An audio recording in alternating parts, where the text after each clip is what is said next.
Welcome into another edition of Valpo SportsNite. I'm Drew Taylor. Joined today is Andrew Stem. He's a sportscaster for WVUR. And Brandon Spinner back for a second week in a row. He's a sports reporter for WVUR. Guys, some Crusader athletics now. The Valpo football team got their first victory of the season last weekend over Campbell. What was different in that game, and can they make it 2 in a row this weekend against Davidson? The difference would be consistency and confidence. Standing on the sideline, I realized our offense has not been consistent at all this year. You couldn't count on the offense at all. Any game, even if you looked at the Franklin game, they moved the ball the first 3 quarters, and in the fourth quarter, nothing. Mm-hmm. The consistency was there this week, where the confidence also, because when the offense had the ball in the third and fourth quarter, at different times you would think, oh, here we go, especially after those 2 touchdowns that Campbell got back-to-back. And when the offense got the ball, there was a feeling of, we can go down and score, they're not going to stop us. And I think that's the difference, because once we got the confidence that but they had a 14-point deficit, and that's normally the, here we go again. Yep. Mm-hmm. Once they came back, they took the lead again. Everybody was uplifted on the sidelines, and I think the confidence is really where it took off. I think building on your point about consistency, the week before they had 6 turnovers against Marist. Only 1 turnover last week against Campbell. That came in the first few minutes, and then I think 57 minutes without a turnover. That offensive execution, it was as good as it's been all year, and that was really the key, I think. Not turning the ball over and being able to answer. You talked about getting down 24-19, and they could have just folded up the tent and said, well, we played good for 3 quarters, and we're just going to go. But they came right back, marched down the field, took the lead, and kind of added to that confidence that you talked about. And then when Campbell went ahead, they said, look, we've already done this once. We know we can march right back down the field. And Eric Hoffman was fantastic. 300 yards, 4 touchdown passes, by far his best game of his young career. And that's got to fill this team with a lot of confidence, knowing it was good to break the losing streak, but even more so, it's good to see the guys start buying into the system and saying, look, we know this works. If they play well against Davidson this week, then that carries over in a spring ball. And then they come back for next season, and all of a sudden, maybe they're riding a 2-game winning streak, and they're playing much better, and this confidence comes out. And then, you don't know what can happen. I don't want to make the jump to the professional league, but you look what the Lions did last year. The Lions won 4 in a row to end the year, and then they come out, they roll through the preseason, and then they win their first 5 games. Now, is a turnaround like that necessarily expected? I don't know. But win against Davidson, all of a sudden it carries over in a spring ball, and then you start feeling real good, and who knows what this team can do next fall. You mentioned the system, and I think a lot of that should be credited to Dale Carlson, his first Valpo win as a Valpo head coach. Maybe, Brandon, you can shed a little light on that. He's a great guy. He's been putting a lot of effort in. The wins and losses haven't shown that, but a great job by him to get the first win. Coach Carlson is, in my mind, the best thing that's happened to the football team in a while. Mm-hmm. He always has a positive attitude, and he always talks about how he believes in us, and we haven't seen it. And I think the team finally realized it in that third quarter. The fourth quarter rolled around. The team was down. Got the ball back, and it's hard to not say we, but we got the ball back, drove it down, got the touchdown, and then the defense, not only, they didn't respond, but they gave up a touchdown, but the offense came back, and normally it was the defense that responded earlier this year, and it was nice to see the offense. You mentioned Eric Hoffman. Yep. He started shaky in the game. He was overthrowing the ball. He had that pick. Mm-hmm. I think he came to the sidelines, settled down, and said, I need to step up, and he did step up, as well as Gabe Aliel, who, in my mind, I think he took the game over with that rushing touchdown to tie it up. 160 total yards of offense, 69 receiving, 90 catching the ball, 69 rushing. He had as good a game, too, as he's had all year. He had that game against Franklin, and he's really kind of been quiet since then. And this week he kind of and I think the confidence is there, and that's what's going to roll into this weekend against Davidson. Davidson's not a good football team. Right now, I think they're 3 and 7 or somewhere near that, and they just picked up their first conference victory this past weekend, same as Valpo. But the only thing they really have is a passing offense, and if the Crusaders can shut them down, the confidence for them is going to be a little lower, and I think the confidence carrying over, the Crusaders know how to win now. That was the biggest thing. They didn't know how to win. They know how to win the close games now. They won a game by 3 points. They stopped them when the other team had a chance, and I think that's going to carry over into this week. And you look at comparative scores. Davidson lost in triple overtime to Campbell 26-20 earlier in the year. So you look at that and then you say, well, we beat Campbell on our home field, have a lot of momentum going forward, and this is another winnable game, one that I know the team had circled on the calendar for a long time. And, it's good that they got this win here. Even better, they can go into the off-season on a 2-game win streak and again start building towards next fall. Again, great to see that Valpo got their first win of the win of the year last weekend, and hopefully it's a sign of things to come. Guys, let's switch gears now to the women's basketball team, and more specifically the freshman play from Mallory Ladd and Shakira Scott. What do you think of their performance thus far? It's really been, Mallory Ladd has been a really pleasant surprise for this team. She had double-doubles in both of their both of their exhibition games.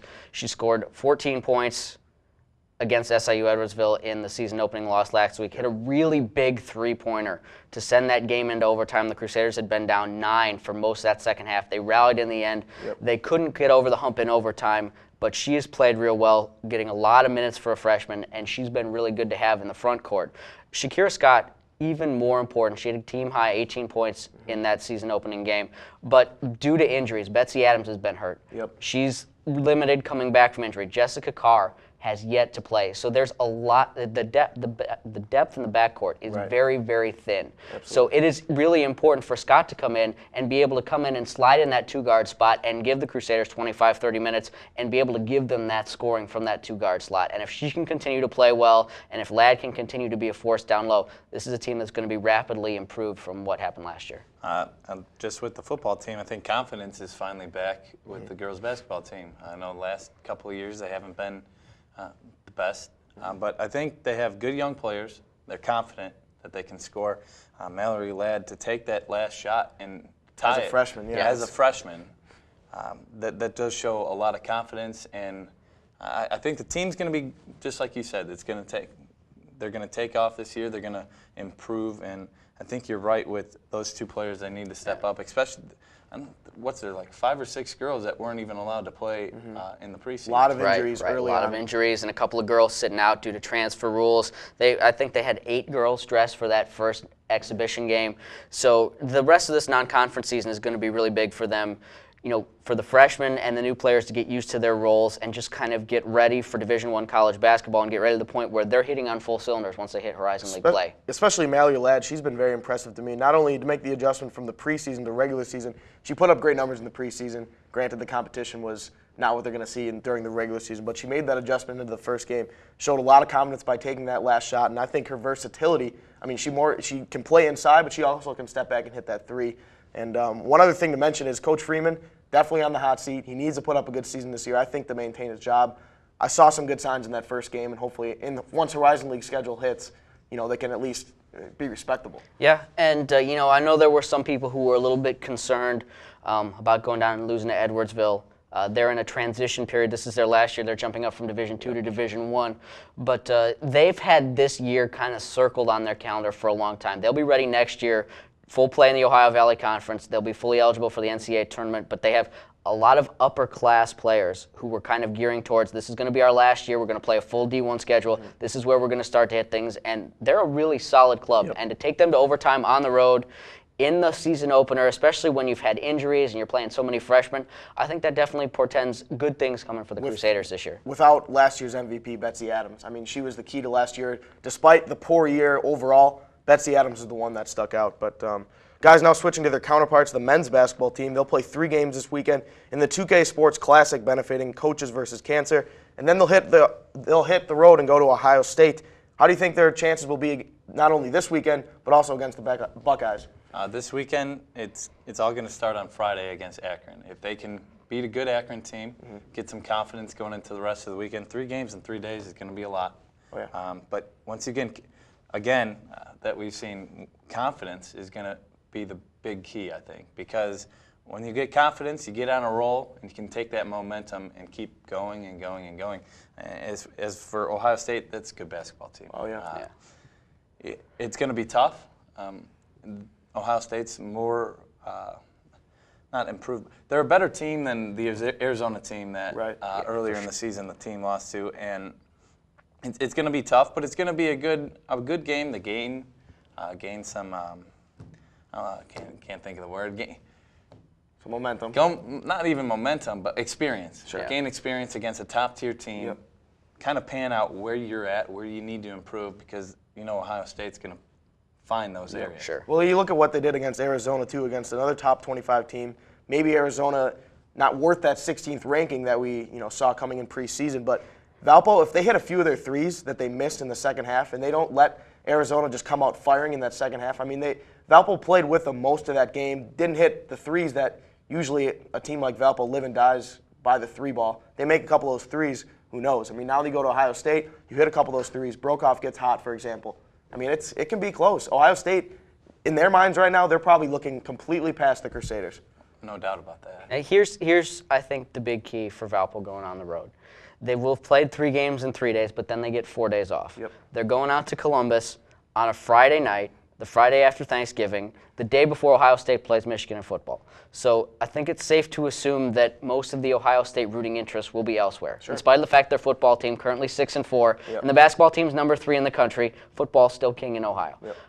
So the arena will not be as packed. The Crusaders hopefully will have their legs under them. A couple of light days of practice. I'm sure they're not going to go hard after playing 3 games in 3 days just to kind of get rest and relaxed, especially which is so important because Crusaders are basically playing 9 guys right now. That's depth is going to be a real issue, and the good thing is Ohio State does not like to press. So as much as Arizona did, so they're not going to have to worry about getting up and down the floor as much. They should be able to pay a place that's a little more to their liking, probably in the 60s. And like you said, if they can hit those threes early and hang around, the longer a team like Valpo can hang around in one of these top 25 games, saw last night, Long Beach State beat Pitt on the road, ended Pitt's long non-conference home winning streak.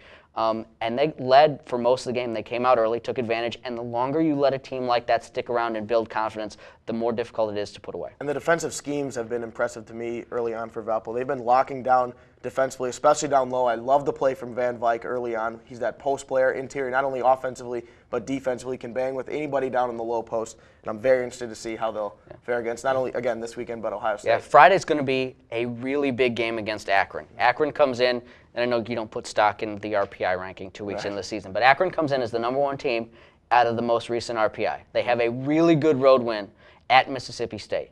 This is a team that has a legitimate center. He goes about 6'9", averages 15, 16 points a game, 10 rebounds. He's going to be a real good matchup for Van Vyk in terms of seeing how Kevin's going to post up against bigger, taller centers. Can he go at them? Can he stay on the floor? Can he stay out of foul trouble?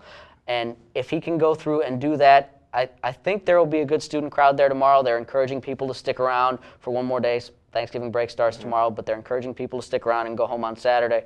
And if there's a good crowd there and Kevin can handle the inside presence, I think the Crusaders have a real good chance to upset Akron. All right, and with that, we're going to take a quick time out. On the other side of the break, we'll discuss the NBA lockout as well as the MLB offseason.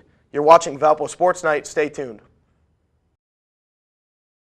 Hi, everybody. I'm Dick Vitale of ESPN, and I'm on VUTV. It's awesome, baby, with a capital A. Welcome back to Valpo Sports Night. Again, joined by Andrew Stem, sportscaster for WVUR-FM, and Brandon Spinner. He's a sports reporter for WVUR. Guys, now some national topics here. The NBA players are now suing the owners and disbanding the players' union. What does this mean for the NBA going forward? Well, the NBA going forward, I don't see them playing a game at all this year. Okay. It's going to be hard, especially disbanding the union. They're not going to have everybody all on the same page. They're not going to. The owners are going to be upset. They're going to want this. They're going to want that. And I don't see anything getting done by the end of the season. And for the NBA, it's not going to look good. They haven't had the best following in the last couple of years, and this is going to strengthen, I think, the hockey scene. And we talked earlier about college basketball, and that's going to be improved. Well, and you look at what happened to the NHL after they lost their whole season.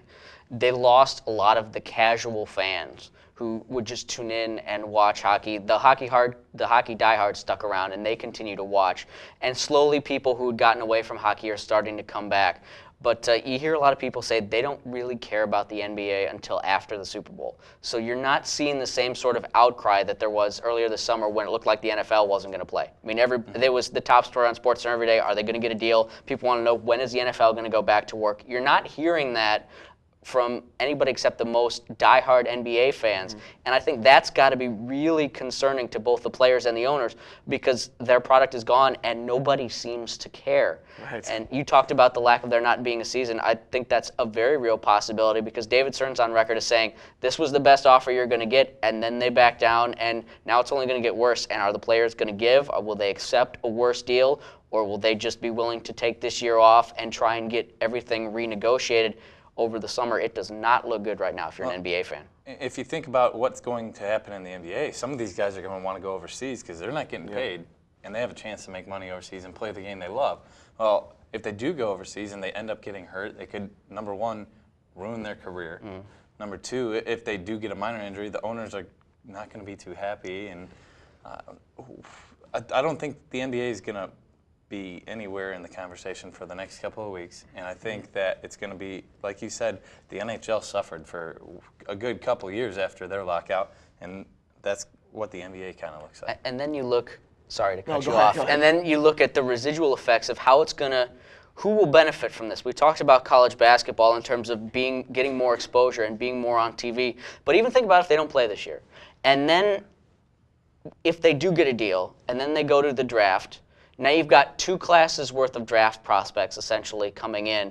And do you start to wonder, do you see maybe more guys like Harrison Barnes and Terrence Jones at Kentucky who've already turned down a chance to enter the NBA once? Do they go, there are going to be too many college guys coming in, I want to wait another year? And could they possibly come back for then that 3rd season to kind of let things filter themselves out before they can be the top guys coming in? Because right now you've got, if it comes out where they do this draft next year, and you've got Harrison Barnes coming in, well, you've got Brandon Knight, who was the star point guard last year, and you've got all sorts of guys who were waiting to come in a year ago, and now you have 2 draft classes coming in together that are going to be taking up jobs, and I think it's really going to do good things for the college basketball product because I would guess there will be a fair number of guys who are going to go, you know what, I don't want to deal with this, I will just stick in college, wait another year, and then try my hand a year later. Both sides are being very greedy, but the way I look at it is the owners have a lot of money coming in through other resources. I mean, they're usually successful businessmen. They have money coming in through other areas. And they can, you can own a team for 20, 30 years. You're a player. You only have a certain amount of time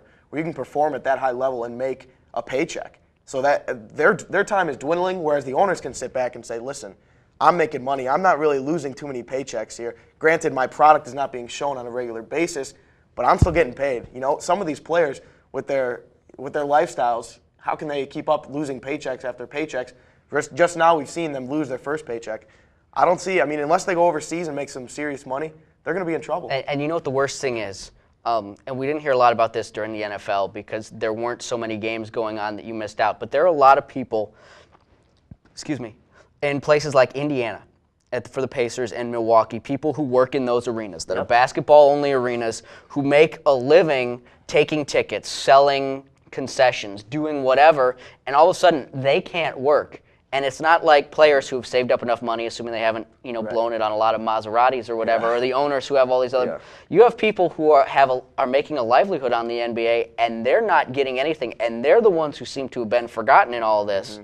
And that's really the tragedy of this whole thing. Is not that the owners aren't getting their money or the players aren't getting their money. It's people who are out of work through no fault of their own. Right. It's because these two sides can't come to an agreement that they don't have a job, and that's a shame. You mentioned it, it's a tragedy. I thought we were very close. The owners have given a little bit. David Stern put the best possible offer forward, and the players basically said, go away. I cannot believe they did that. In my mind, they could have got a deal done and then had Christmas Day be their big opening day. that's a big day in the NBA anyways. That's one of their big days in the regular season, but that could have been their starting game and they could have had the ball rolling that way, but now it's just like. Well, and you look at it, and what motivation do the owners have to come back to the table? They have absolutely none. They put their most generous offer, you characterized. Yeah. It was their most generous offer. They thought they were going to get a deal, and the players said, thanks, but no thanks. And now you talked about the owners they have absolutely no reason whatsoever to come back to the table. So it's going to have to be the players, and the players are going to have to be willing to budge off of this 53% of basketball-related income or whatever, or it's not going to happen. I think Brandon's absolutely right. I think the chance that there's a season at all is very, very slim. All right, now let's switch gears to the MLB offseason. There are a lot of big free agent names still on the market, most notably Prince Fielder and Albert Pujols. Where do you see them landing? Also, I want to get your thoughts on the recent news that Joe Madden and Kurt Gibson received Manager of the Year award.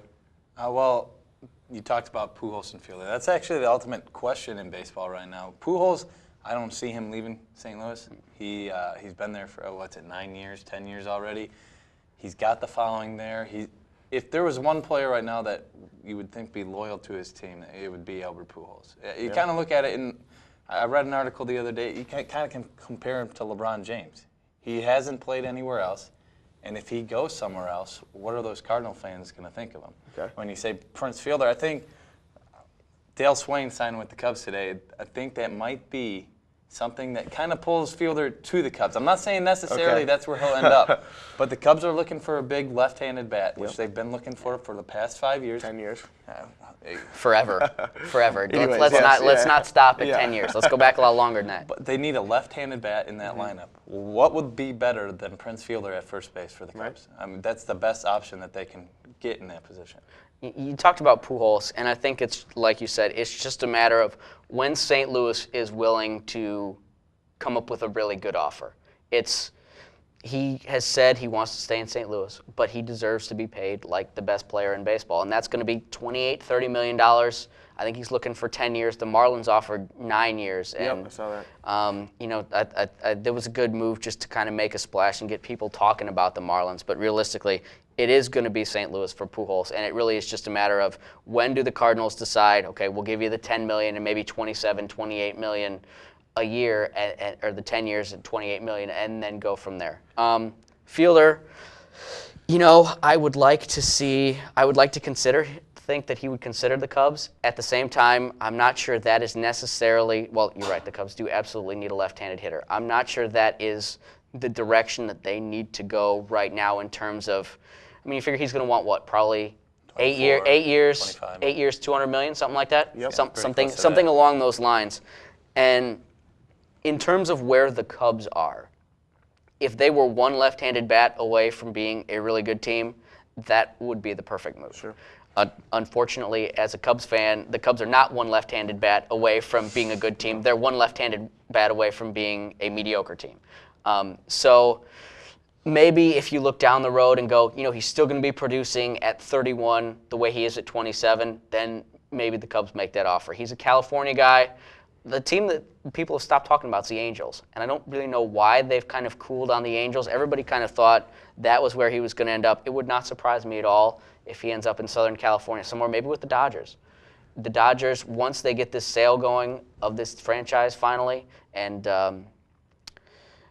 once Frank McCourt is gone and they can finally spend some money, he may be a guy they look at. I don't know if they can move James Loney to the outfield or what exactly they would do, but it would not surprise me at all if he ended up in Los Angeles one way or the other. Okay, but the Cardinals are a smart organization. I mean, whether or not they sign Pujols or not, they're still going to sell out every game. They're coming off a World Series win. What's it worth to them? I mean, you sign a guy for 10 years. What if he's productive for 5? I mean, that's a realistic outcome. You look at the Yankees and Alex Rodriguez. I mean, the Marlins, I get what they're doing. They're making an offer. That's going to put people in the seats. If signing a guy like Albert Pujols, that's going to create more revenue. I think the Cardinals have peaked on their revenue. They're not going to get any more revenue, I don't think, if you re-sign Pujols. And if you do, it's not going to be worth his huge contract. I mean, we're talking a ridiculous amount of money here. But on the flip side, and then you can go. But you look at the National League Central, and you don't know exactly what the Brewers are going to look like. The pitching staff will still be solid. And the offense in Cincinnati isn't bad.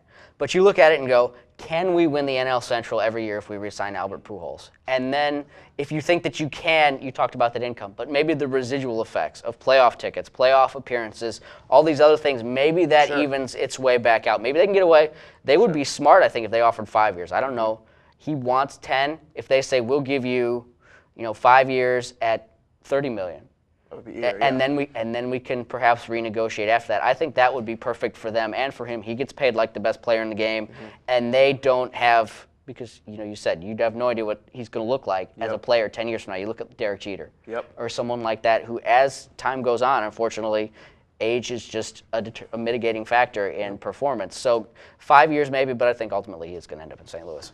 I agree with the St. Louis part, because why would you leave? Nobody's going to be able to put out more money, I think, than the Cardinals have already offered. I think somewhere near 9 years, $220 million.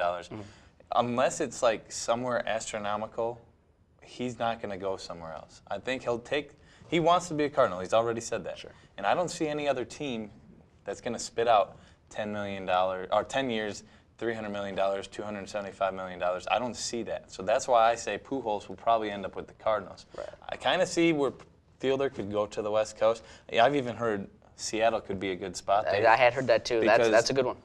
They don't have anybody other than Ichiro really pulling anybody in, and they've been kind of at the bottom of the bin of the entire Major League for the last several years. But another name we haven't thrown out there is C.J. Wilson or even Jose Reyes. Sure. Reyes got that deal or got the offer from the Marlins, 6 years, $90 million. Don't count the Brewers out. Yep. The Brewers are losing Yuniesky Betancourt, he's and gone. they have a third base kind of question mark. Casey McGee. Yeah. Aramis Ramirez from the Cubs has talked about interest in the Brewers, so that could be a possibility. But Jose Reyes in the middle of that infield in Milwaukee, that would be pretty. And pretty I think that's a much better landing spot for him than the Marlins, if for no other reason than he shows up and you have to decide in Miami who's going to play third base. Is it going to be Reyes or is it going to be Hanley Ramirez? And there was already some blowback from Ramirez after they offered Reyes this big deal. And he was going, I'm not really sure I want to move to third base. And they've had so many problems with Hanley over the last couple of years, not hustling out for ground balls and doing all sorts of other things, that it probably isn't worth their time or effort even to try and sign him. And I think Milwaukee would be a really good spot for him. Yes and no, because from watching the Brewers for 162 games, they're not a running ball club. Half of Reyes' game is getting on base and stealing bases. And when you got guys like Ryan Braun and potentially re-signing Prince Fielder, when you got your big boppers in the middle of the lineup, you don't want to make outs on the base passes. Manager Ron Renicky is very adamant about not running. But on that note, we're going to have to take a quick timeout. And on the other side, we'll talk about the NFL playoff picture as we approach Thanksgiving. You're watching Valpo SportsNite. Stay tuned. Lollipop, lollipop, oh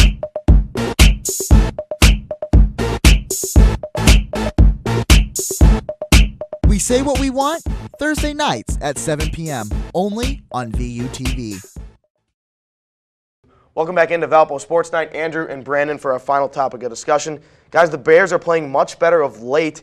Who do you see getting the wild card spots in the NFC? Could it be the Bears, Detroit, or maybe someone else? I think it's going to be the Bears and the Cowboys. The Cowboys have been played really well lately. We always talk about how Tony Romo can't get the job done, but maybe the confidence factor is back. Confidence in Tony Romo to get the job done. They've blown out a couple of teams. They did get blown out by Philly, but the Cowboys sit 5-4 right now. They're a game behind the Giants. The Giants tend to have a bad second half of the season. The Cowboys, they could jump into that spot, I think that's going to be a competitive division. So I'm going to say the Bears and the Cowboys right now because the Bears have been really impressive as of late. I agree with what you say about the Cowboys. However, I think the Cowboys are going to come back and pass the Giants and win the East. And I actually see both playoff spots coming from the NFC North. I see the Bears and the Lions. I think the Bears get into 5. The Lions both teams finish 10-6, and the Lions will get in as the 6th seed. And you look at their schedules. It's really, really favorable for the Bears. They have 4 straight games against the AFC West, and none of those teams really strikes you as being a particularly good club. There are a lot of decent, mediocre clubs. They're all in there right together, either 5-4, 4-5. And if the Bears can make hay against that, then they finish with Seattle, Green Bay, and Minnesota. I can't remember I think that's the right order. But if they can make hay against the AFC West, all of a sudden they're standing there at 10-3 and going, we have a really good shot because 10 wins should make the playoffs. And the advantage the Bears have that the Lions don't quite have is that the Bears hold tiebreakers, if it comes out this way, over Atlanta and over Tampa Bay, teams who are likely to finish second in the NFC South. The Lions have the tiebreaker over the Cowboys.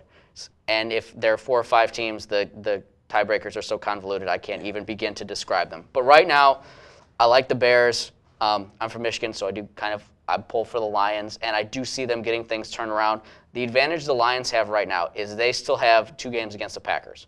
Now, why would that look like an advantage? The thing is that if they can win one of those games, specifically looking at the Thanksgiving Day game next week, the place will be loud. It'll be a lot like it was Monday night when the Bears went in a few weeks ago. If the Lions can get that win, then all of a sudden you have one of these ultimate tiebreakers over the team who's going to finish first or second in the NFC, and that's a big deal. But their schedule, much more difficult. They do have to go to New Orleans.